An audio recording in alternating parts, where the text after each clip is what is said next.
Alright, what's up everybody? This is Matt with Power Shift, and today we're going to be talking about a familiar face. Not specifically this car being a familiar face, but rather these cars being familiar faces on this channel. If you've been on the channel long enough, you know Nathan and I both have one extremely common thing between us, and it is DSMs. Now, in case you don't know what DSMs are, link in the description below. I'm going to go ahead and link the what is a DSM video Nathan and I did a while back. That will describe exactly what does and doesn't constitute a DSM. But just for a quick rundown, DSM stood for Diamond Star Motors, and that was a collaboration with Dodge, Plymouth, Mitsubishi, Chrysler, yada yada yada. And one of the most famous cars to come out of that was this. The first generation Eagle Talon, Plymouth Laser, and Mitsubishi Eclipse. Now this one here doesn't quite have the lineage of some of the other ones we've owned, built, modified. This one here has a specific purpose in my life. After my 2017 Mirage got totaled and I was down to my Miata for a daily driver, the first thing I did was what I always do. I came to Nathan and I said, hey, what you got for sale? And he just happened to have two 1G DSMs for sale. One was a blue Plymouth Laser that needed a little bit of work, and then there was this one which definitely needed some work, but ran and drove, and I had actually got to see the inner workings of this motor. Originally it was making a noise. We pulled the oil pan off of it, checked everything internally. Come to find out it's just the lifters. But this car here, 1993 Eclipse. It's had a new timing belt, water pump, clutch, exhaust has been redone, and it kind of goes right from there. I bought this car for $1,800 off of Nathan as a daily driver candidate. Now, you might be asking yourself, is it a turbo? Is it an all-wheel drive? No and no. This one here is the 2-liter 4G637 7-bolt non-turbo, rated right at about 135 horsepower in stock form. Now you might be asking yourself, Matt, being a DSMer, why would you buy a non-turbo? And really, that's a fairly simple question. I find them all to be reliable, and that's a controversial thing to say, but in my experience, they're very reliable cars. This one here, there's a lot less to go wrong with it, and most of all, what sold me was the fact that it is an Eclipse. It is in fairly good shape, save for the paint peel that every 1G gets. There's not any major rust on the car, and it has just 102,000 miles titled in on the odometer with all the new timing belts and that whole plethora of maintenance being done. Now when I got the car, again for $1,800, right away it was in the winter and it wasn't making heat. I had to throw a thermostat gasket and some fresh coolant in it. It alleviated that problem. Hilariously, on the way home, the car actually broke down on me, and my fiance, who's shooting this video, had to push me to the side of the road. And right away, I knew this thing was running super rich. I was driving it home without the mass airflow sensor plugged in. If you plugged it in, it wouldn't really even run. So I got it home, I bought a new MAF for it. I proceeded to put that on, and there was zero change to the car.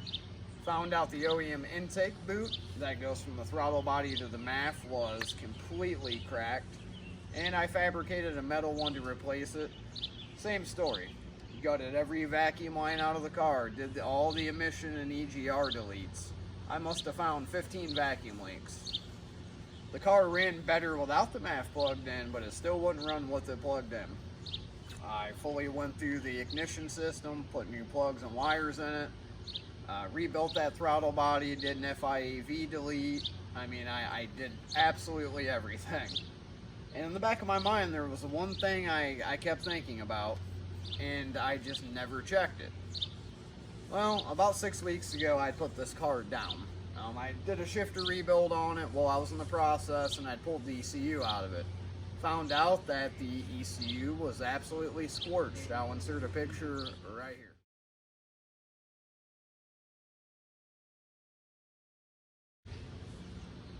So that's what the ECU looked like that came out of it.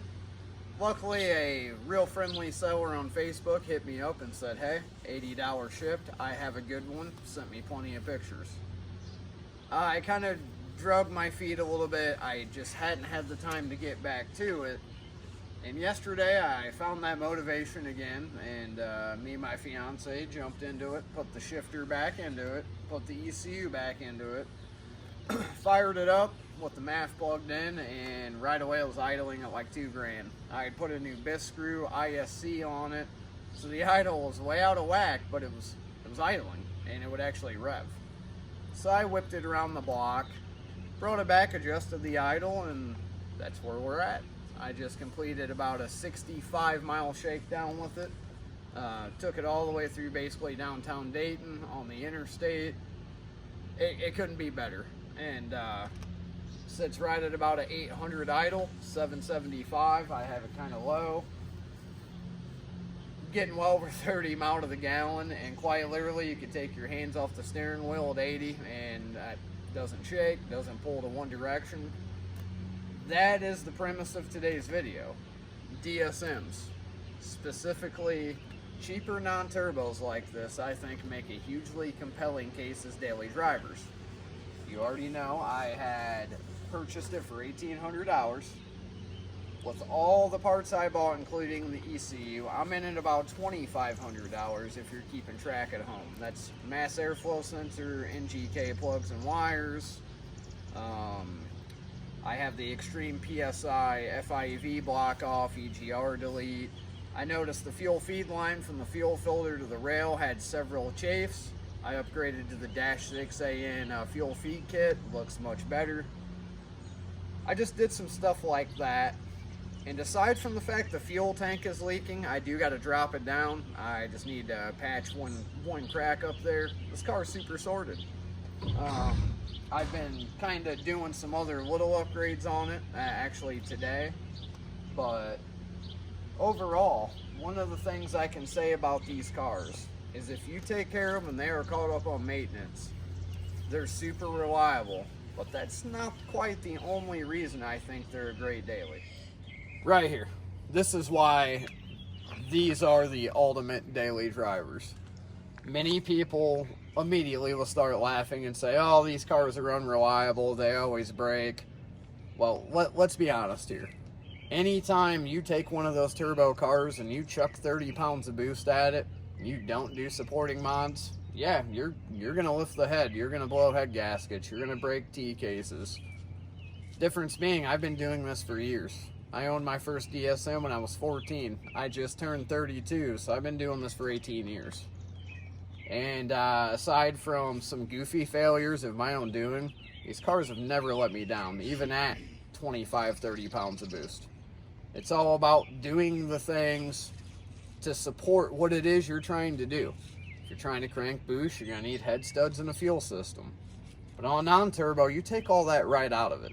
At the end of the day, this is the legendary 2-liter 4G63 engine. Again, right at 135 horsepower non-turbo. Not quite the 195 of the turbos, but you still get that same crankshaft, the same connecting rods. Difference being the pistons are of a higher compression and you get some oil squirters in the engine block. Beyond that, everything else is the same. Legendary in rally, drag racing, these engines here quite literally can push well over 600 horsepower on stock bottom ends. If you have any doubt of that, look up the name Eric Whistler. I know that car fairly well. That car is getting ready to go hit 8s on the stock bottom end. Talk about an under-stressed engine. You can just really beat the crap out of it and have fun with it, and you're not going to hurt it. You're not making enough power to even begin to make this engine sweat. Just some of the fun things that makes this a great daily driver.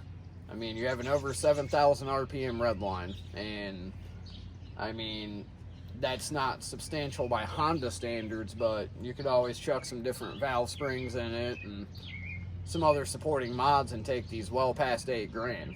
But just in stock form, it revs nice. It sounds pretty nice with the intake that I fabbed up. And all in all, it's extremely easy to work on. Everything is in a fairly simple orientation. Your transmission's right here. It's not all that hard to get it out. Probably the most difficult thing to do on these is pulling that intake manifold. But you can have the exhaust manifold, the alternator, the power steering pump. You can have any of those off in under half an hour. All in all, it's just an engine that, to me, is among the elite of strength, longevity, and just how proven they are. After all, this is a 1993, and it's still running real strong. All right, we're going to go ahead and do a walk around. Again, this car does have the famous clear coat peel that all your first-gen DSMs are known for. But otherwise, it's a fairly sharp car. You might notice the wheels, and I just put those on today. Those actually came off of my 2011 Mazda Miata.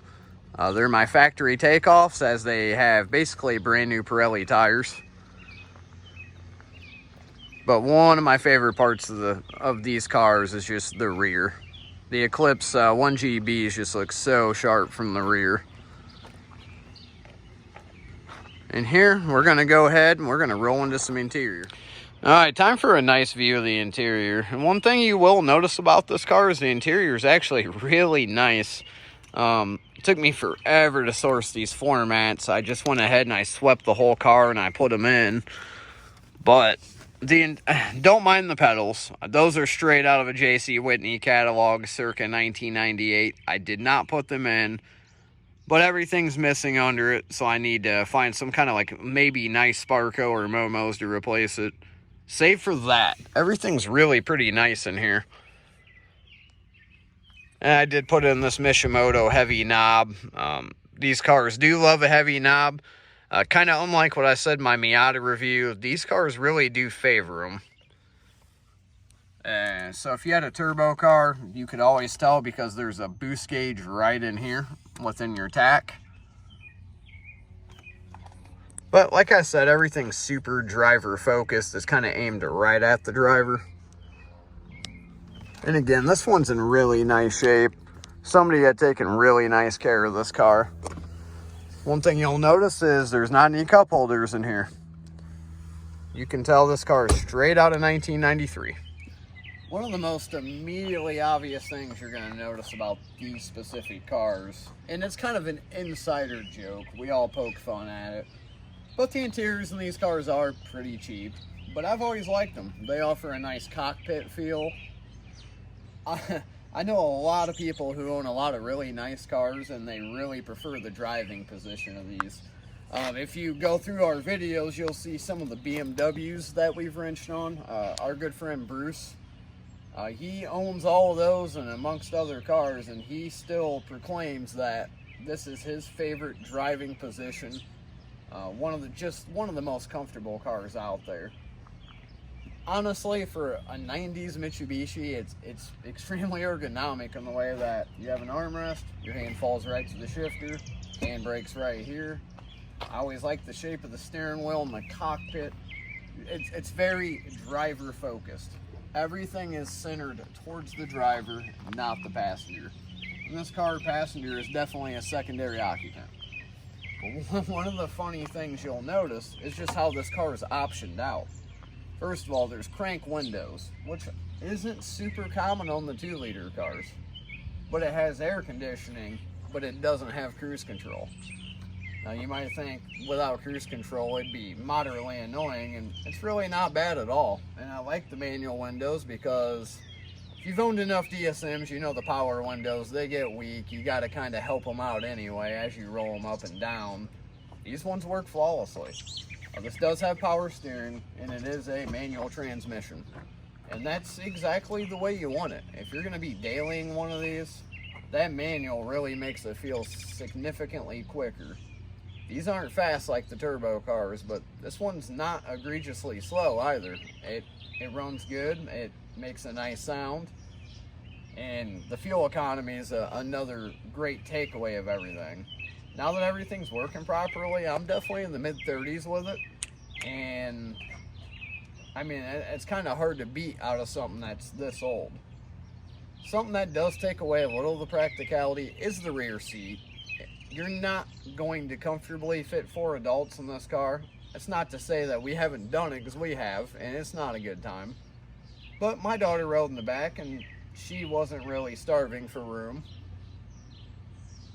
Where you gain a lot of that practicality back is right. I don't mind the fact there's a little bit of like surface residual rust in here. There's some standing water that came out of the trunk liner. We just had pulled this whole interior out to do these hatch struts, and it is what it is. I elected to leave it out. Number one, a lot of the plastics break on these when you take them out. So I still have the center plastic covering the center taillight and obviously up here. But yeah, we end up doing that rear strut bar and these hatch struts. But my point here being is there's a lot of cargo room back here. If you fold those back seats down, I have fit a lot in these vehicles. You would be very surprised about how capable they are at just carrying large amounts of objects. And then even small amounts of large objects. But it's basically you just flip a button there, back seat falls right down.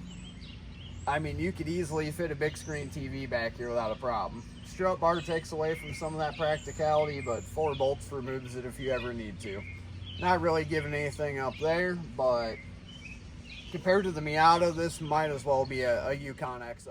Alright, one of the first funny, obvious things I have to show you. Again, this is a car from, technically started production in 1989 for model years 90 to 94.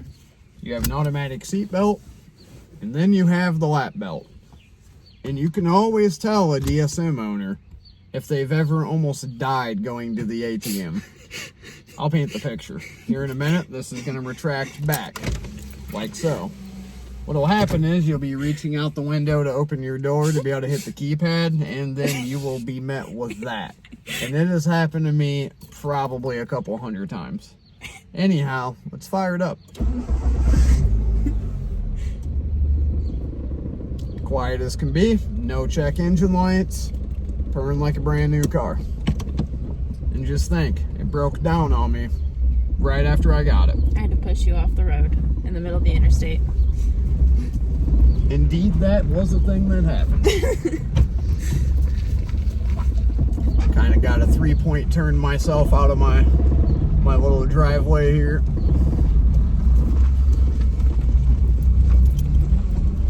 But like I said, one of the most comfortable driving positions, and I don't know why.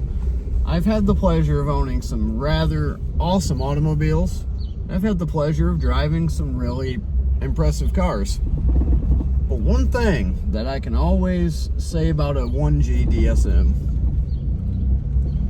even at my height, even when I was at full weight, this is a car that just redefines comfort. I don't know what it is, but I love it.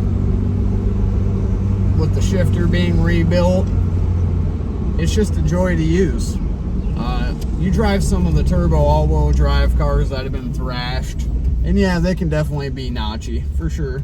But most of your front-wheel drive cars that haven't been just sent 300 million times, transmission's nice and smooth.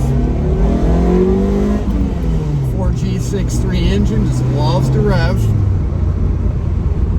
And steering is nice, especially on these Pirelli tires. It's direct, there's really no vagueness on center. And we'll kind of give it a little right here through this curve.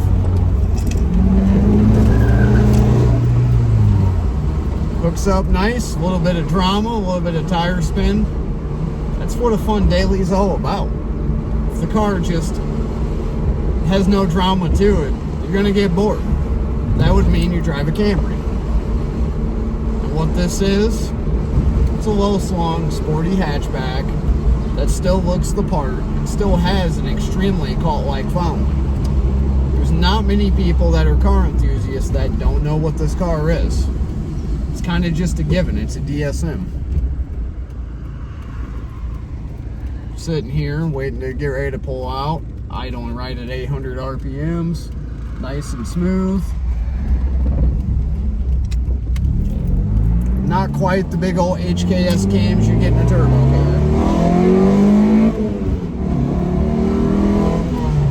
And yeah, it might just be a non-turbo, but that was a 50 you ripped that quick. It's definitely not lethargic. Now Lindsay here, she's driven a turbo all-wheel drive that was bone stock, and they're not lightning fast stock, but they're certainly not slow either. Definitely a different animal. And if you have the means to go ahead and rock one of those as a daily, I highly recommend you do it. I just came across this and I liked the color and I thought it was in really good shape. But I'm not really missing having the forced induction. It's kind of fun to wind this thing out and not be hitting 80 mile an hour in town on accident. It's a lot like the Miata. It's a car you can wind out. It picks up speed quick enough. You get to actually use the gears. It has about the same close ratio gearbox of the Miata. 75 mile an hour, you're turning some R's. That's what makes it feel so peppy. You get to engage with it. And the handling of it, now that's not on old dry rotted tires, I can tell you is pretty fantastic. Brakes could use a little work, but I'm not going to fault the car for that. I know these can do pretty well with some red stuff pads and a fluid change. I guess what I'm trying to say is we have a car that has one of the engines that is highly sought after in a neat interior, a comfortable driving position, honest to God practicality through space, what I would consider a pretty nice induction noise. I think it sounds pretty fun. And an extremely iconic shape. Again, everybody knows what this car is. But they're getting scarce. Right now, I'm probably the only guy whipping a 1G around in this area. I'm probably it. I'm probably 50% of the whole equation right now. And that's kind of fun too. But for $2,500 to have a car that just works this nice, that I truly enjoy jumping in and just driving around the block, can you name another car that you would rather have? And if so, drop it in the comments. I think this could be a fun discussion. But with that being said, until next time, I want to thank you for watching. And especially with cars like this, always make sure to modify, maintain, and drive your cars. Thank you.